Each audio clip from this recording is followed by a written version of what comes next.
Hey guys, it's Kusi. After rolling our way through the game on one of the arguably worst design specs, which got decided for me with my livestream channel points, and selling our soul to the devil for not only our Keystone Legend achievement and the rank 1 screenshot that will make it in my Tinder profile, I gave you the decision. You voted, more than once. I gave all the power to you and resulted in the following facts. A healer, never played before spec, and RNG will decided. Nice. So before we go into the gearing simulator that is the wobble in, I will show you the marble run that decided what's up on the chopping block. But because only putting in 3 marbles for each Holy Priest, Resto Shaman or Holy Paladin is kinda lame, I thought I simply combined this with a race to go along with it, so we end up with 27 marbles. So enjoy! Pardon the camera controls, your boy doesn't do this very often. I have to get used to that. Now on the top right you can see who is in the lead, which doesn't say too much in the beginning, but it will eventually in the end, as we have to get through multiple obstacles on this run, including big ass cannon.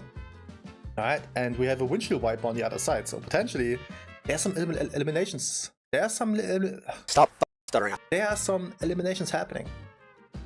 However, Shaman Draenei wants to start first. Now this is gonna be tricky. You have to hit the hole. You have to hit the hole in the middle, which the priest Belf just completely did.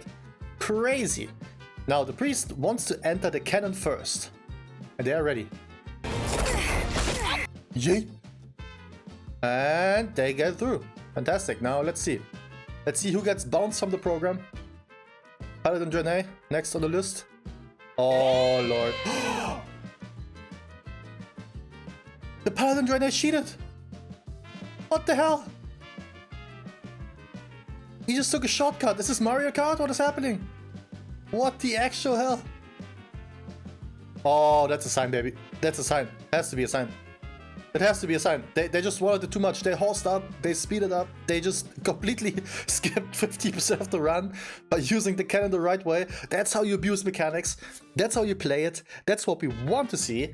Paladin Draenei has to be the best thing that could have happened today. Now, Priest Belf, move along. You took the normal way, no shortcuts. Our hobby horsing Lightbringers have done it again. And similar to Red's damage, he straight up cheated. So I made a Draenei Paladin, leveled that beauty with the current time race event, which I absolutely did not record because boy howdy, are BFA dungeons ass. And that's a fact. Well, besides freehold, since you can't just skip to the final boss ASAP. But here we are, on our lovely dragon that was supposed to be given out to everyone actually playing the event for multiple weeks, but it bugged out. I call him Steve.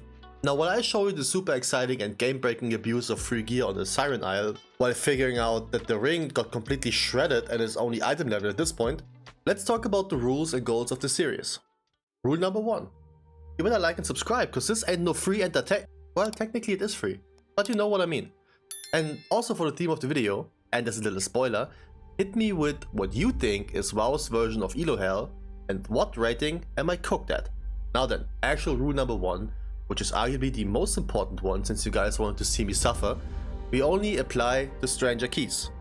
If we deadass do not get invited later on, I may consider to make exceptions. But so far, every time I went with this method on healer or tank, it worked out, so we stay with it. We will not make our own party, and much rather will witness the insanity that is pugging in its purest form. I hope you're happy. Yes. Furthermore, of course, no radar yo connection, because what's the point? We also won't use any friend list. I will simply chit chat with Obi every now and then, since he's also tormenting himself with a healer 0 to hero currently, and we will not join our community guild for cheeky Jeff cameos. So I might join a guild for funsies. After all, the game is supposed to be played with other gamers. And because it's the end of the season and we just eagerly await Tazavesh, the veiled butthole, and no, I'm totally not still upset about this dumbass decision, Blizzard. You need to relax. Breathe. So yeah, we go uncapped gold mode, which is about 40k since I don't got any more to my name. If you're a broke boy, just say so. And I'm yoink some Warbound gear from my bank, but only the veteran pieces, cause let's be honest, who cares? Now while I take my self-described meds to cope with Taza ass for season 3, let me introduce you to the new character.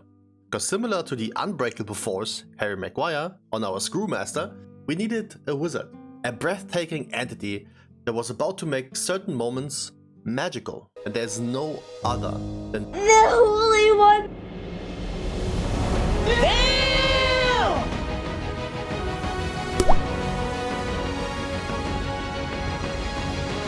Nope. Nope.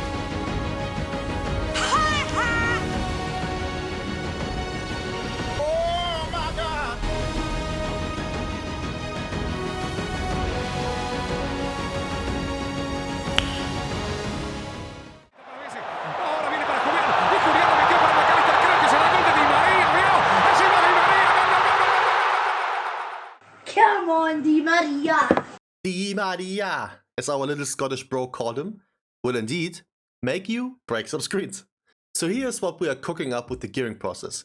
Keep in mind, I couldn't really get into healing during leveling because A, you ever quested as a healer, B, time walking was out and it's either no healing required or unhealable, and C, I also started watching Game of Thrones, so you know your boy was bricked up 24/7, cause if I knew that this shit was some soft porn, I would have watched it a lot sooner. I bet you're a mega fapper. Disregarding, once we entered the important stage of level 80, I tried to minimize the usage of the other specs to the best of my abilities.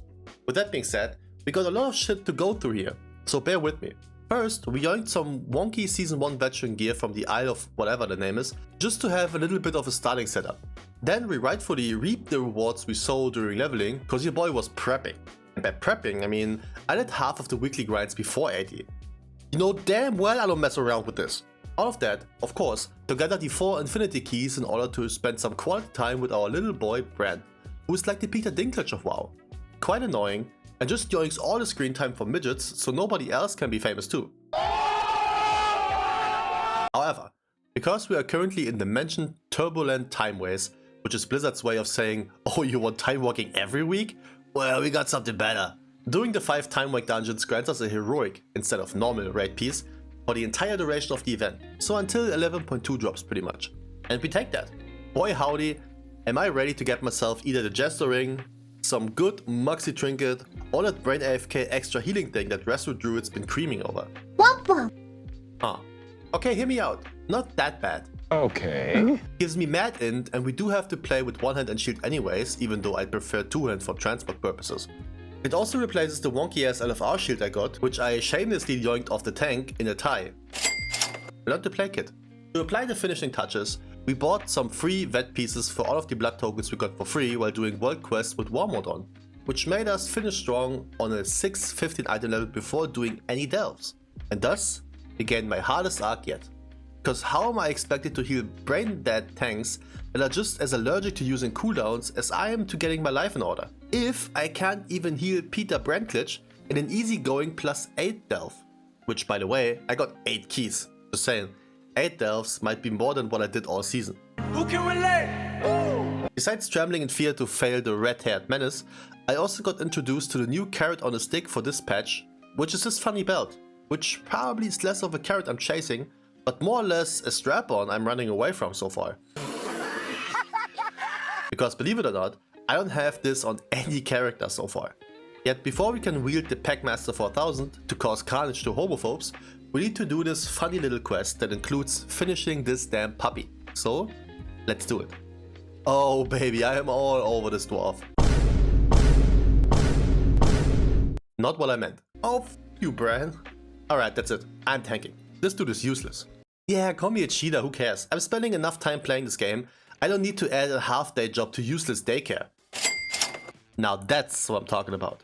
But hey, at least there are only 4 shiny delve mons up per day, which means I'm free to do the important stuff. Keys. I kinda wanted to wait for the reset to start fresh, but I changed my mind. Maybe it was the fear of missing out, maybe it was the fact that I failed to heal Bran, or maybe because of yet another episode of Game of Thrones, but your boy was horny as hell. What do you mean by that? Horny to get shit done. And so it begins. Place to be, Motherlode. Main character, Da Vinci Drew from Ravencrest. A name just as creative as my talent build. Seriously, that shit was all over the place. I played Beacon of Virtue because I thought it makes sense to use a Mythic Plus. Apparently, it's dead ass donkey wiener. But back to our furry artist. This man showed me some stuff. Peacekeeper backtracking for space. Not like we had enough after the first pull. He also just left the building while I was trying to fight off the remaining mob, so it doesn't run through the next pack. And if you think just one of them suckers either used a kick or a CC to ensure less party damage, well, you are wrong, sister. Now what I didn't know at this point was that our tank was a bit geared. We are talking almost 3k rating, and before you blame me, I didn't know. I joined before he joined. No idea why he's doing a +3 key. And it wasn't because of me either, cause I am invisible on Battle.net. But that explains him surviving a thing or two. Speaking of surviving, Beast Daddy XX wasn't so lucky. But hey, you know what?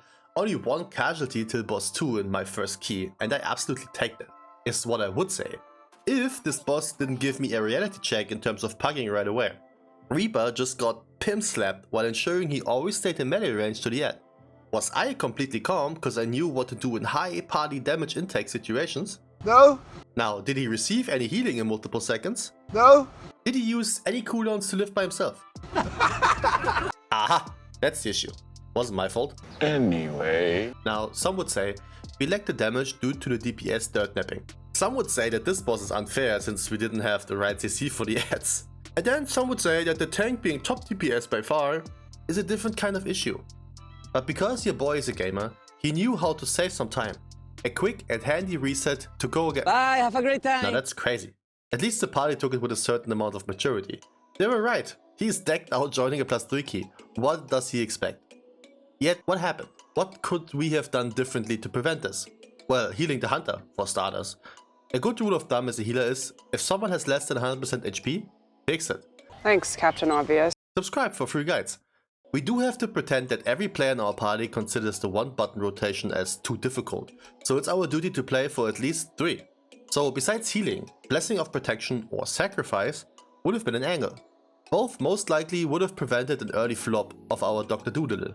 He was top damage after all, but now we can speculate. Would he just drop dead whenever Bob fades? Because after he dropped, we deadass had issues killing the infused elemental, which was arguably the reason the rest died eventually. But if you think this was the only crazy bug situation I was part of, then let me ask you this. You ever joined a +2 brewery key as a healer for the first time and then saw this? Huh?